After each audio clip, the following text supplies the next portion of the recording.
अक्षय Shinde encounter प्रकरणात मोठा twist आलाय। हा एन्काउंटर बनावट असल्याचं चौकशी अहवालातून समोर आलंय।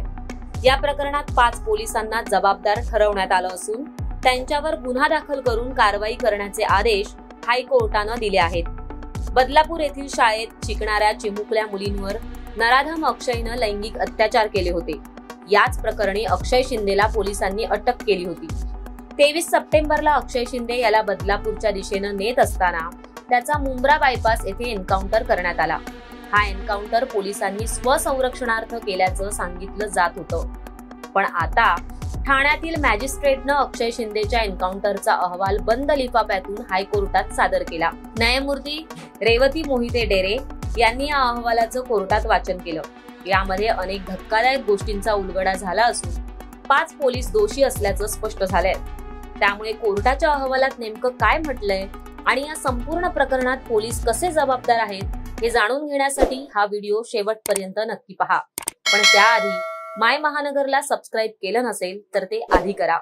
बदलापूर येथील शाळेत शिकणाऱ्या चिमुकल्या मुलींवरील लैंगिक शोषण प्रकरणात अक्षय शिंदे आरोपी होता।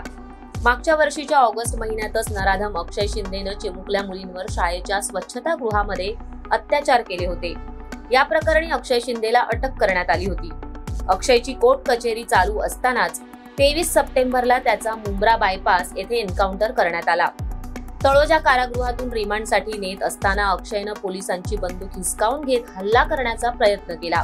त्यावेळी स्वसंरक्षणार्थ पोलिसांनी त्याचा एन्काउंटर केला असं सांगण्यात येत होतं। मात्र आता हा एन्काउंटर फेक असल्याचं न्यायालयीन अहवालात म्हटलंय। ठाण्याच्या मॅजिस्ट्रेटने अक्षय शिंदेच्या एन्काउंटरचा अहवाल बंद लिफाफ्यातून हायकोर्टात सादर केला। या अहवालात म्हटल्याप्रमाणे अक्षय शिंदे याला बनावट चकमकीत मारण्यात आलं। या बनावट चकमकीतील 5 पोलीस कर्मचाऱ्यांनी आपल्या बळाचा गैरपद्धतीनं वापर केला। त्यामुळे हे 5 पोलीस कर्मचारी अक्षय शिंदेच्या मृत्यूसाठी जबाबदार आहेत। अक्षयचा एन्काउंटर संशयास्पद आणि अन्यायकारक आहे। अक्षय शिंदे याच्या हाताचे ठसे रिव्हॉल्व्हरवर आढळून आलेले नाहीयेत। मात्र पोलिसांनी अक्षयने त्यांच्याकडील रिव्हॉल्व्हर हिसकावून गोळीबार केल्याचा दावा केला होता। तसं घडलंच नाहीये असं या अहवालात म्हणण्यात आलंय। अक्षय शिंदे याचा चकमकीत मृत्यू झाल्यानंतर घटनास्थळावरून जमा केलेली सामुग्री आणि FSL रिपोर्टनुसार अक्षय शिंदे याच्या आईवडिलांनी काही आरोप केले होते। त्यावरूनच या एन्काउंटरची निष्पक्ष चौकशी करण्यात आली। या चौकशी अहवालातूनच हा एन्काउंटर फेक असल्याचं समोर आलंय। त्यामुळे दोषी पोलिसांवर गुन्हा दाखल करून कारवाई करण्याचे आदेश कोर्टानं दिले आहेत। या प्रकरणी पोलिसांनी आधी काय सांगितलं होतं त्यावरही एक नजर टाकू। 23 सप्टेंबर 2024 रोजी तळोजा कारागृहातून रिमांडसाठी नेत असताना ही घटना घडली। मुंब्रा बायपास जवळून जात असताना आरोपी अक्षय शिंदे याने API निलेश मोरे यांची सर्व्हिस रिव्हॉल्व्हर खेचली। त्यानंतर निलेश मोरे यांच्यावर त्यानं 3 गोळ्या फायर केल्या। यातील 1 गोळी निलेश मोरेंच्या पायाला लागली आणि 2 गोळ्या चुकल्या। सोबत असलेले दुसरे अधिकारी, पोलीस निरीक्षक यांनी स्वसंरक्षणासाठी गोळीबार केला। यातील एक अक्षय शिंदेच्या डोक्याला तर दुसरी शरीरावर लागल्याचा दावा पोलिसांकडून करण्यात आला होता।